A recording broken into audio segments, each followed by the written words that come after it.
Hello friends, तो आज हम दिल्ली कैपिटल्स के आईपीएल 2024 ऑक्शन का प्रीव्यू करने जा रहे हैं।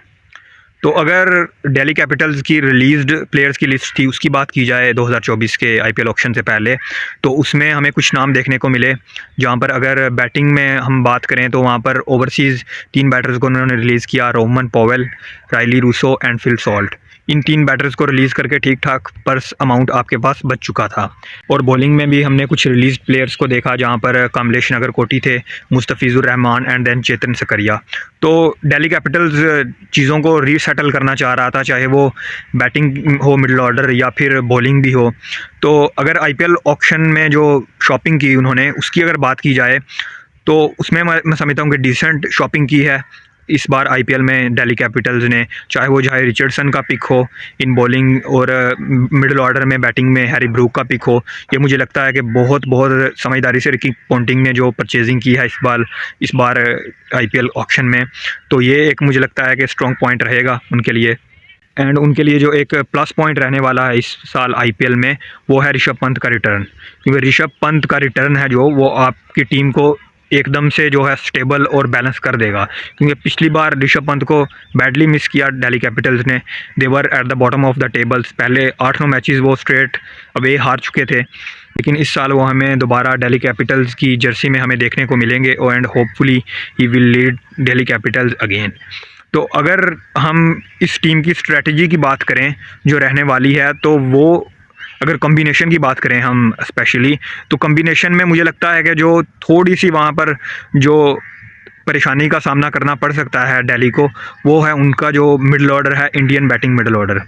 क्योंकि अगर आप आइडियली अगर आप देखो कॉम्बिनेशन की ऑफ होल टीम, तो अगर आप बॉलिंग में 2 ओवरसीज़ बॉलर्स खिलाना चाहो, जो कि आप आइडियली समझते हो उस चीज़ को, अगर आप मिसाल के तौर पर एनरिक नोरकिया और जाय रिचर्डसन को साथ में खिलाना चाहते हो, जो कि मैं समझता हूँ कि दिल्ली कैपिटल्स डेफिनेटली चाहेगा उन दोनों को खिलाना, with Mukesh Kumar and Khaleel Ahmed in their supporting and.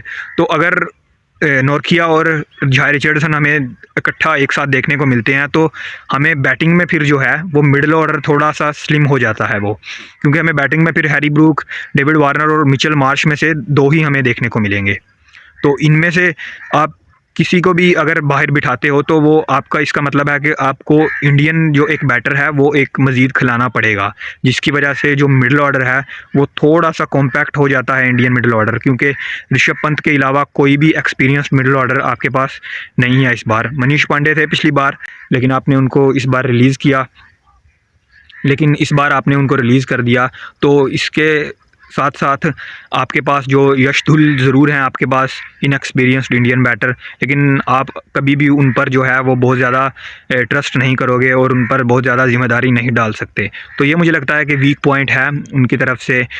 लेकिन अगर 3 बैटर्स खिलाना चाहता है दिल्ली कैपिटल्स, ओवरसीज़ 3 बैटर्स, तो मुझे लगता है कि फिर उनके लिए कोई प्रॉब्लम नहीं रहेगी। और फिर शायद वो बॉलिंग में थोड़ा सा होल हमें नज़र आए, देखने को मिले। क्योंकि बॉलिंग में फिर हमें फास्ट बॉलिंग है, थोड़ी सी वो फीकी पड़ती नज़र आ जाएगी। स्पिन बॉलिंग डिसेंट है उनके पास, बहुत इनफैक्ट अच्छी है spin bowling, Kuldeep Yadav and अक्षर पटेल। तो स्पिन बॉलिंग में मुझे लगता है कि कोई जो है बहुत बड़ा प्रॉब्लम नहीं है। लेकिन फास्ट बॉलिंग में से अगर जो कॉम्बो नहीं रहता ओवरसीज़ बॉलर्स का, चाहे वो नगिड़ी और नोरकिया हों या फिर रिचर्डसन और नोरकिया हों, और अगर और प्लेयर्स की बात की जाए जो जो पिक किए दिल्ली कैपिटल्स ने, तो वहाँ पर शाय होप हैं, ट्रिस्टन स्टब्स हैं। मुझे लगता है बहुत सस्ते में ख़रीदा इन दोनों प्लेयर्स को, सिर्फ 50-50 लाख में दोनों को ख़रीदा है।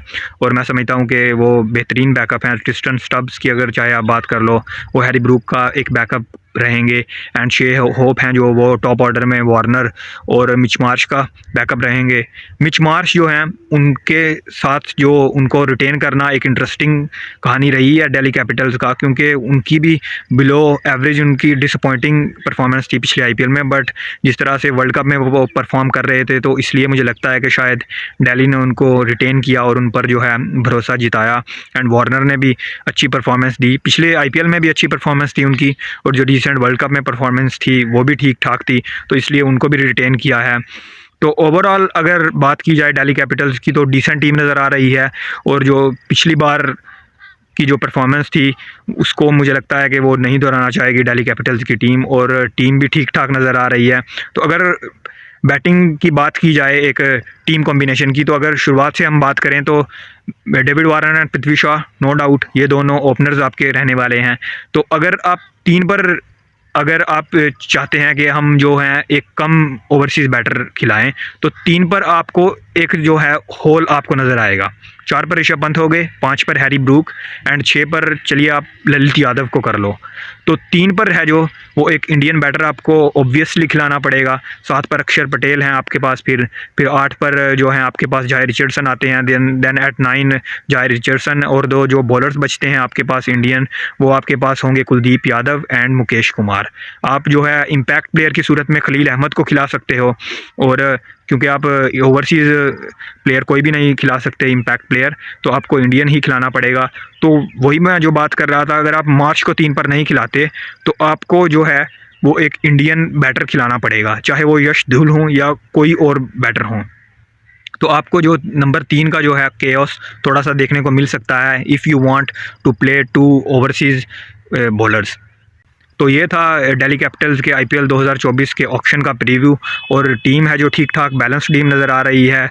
सिर्फ जो एक आध होल है उसको फिलअप करने की ज़रूरत है, और कहीं उनको यश धुल या कोई एक न्यू टैलेंट अगर मिल जाता है दिल्ली कैपिटल्स को फ्रॉम इंडियन कैटेगरी, तो मुझे लगता है कि उनकी टीम ठीक ठाक रहेगी इस बार, और एक मैं समझता हूँ कि एक more than a decent side बन जाएगी, और इस बार क्वालिफाई करने के लिए प्लेऑफ्स में वो एक फेवरेट रहेगी ये टीम।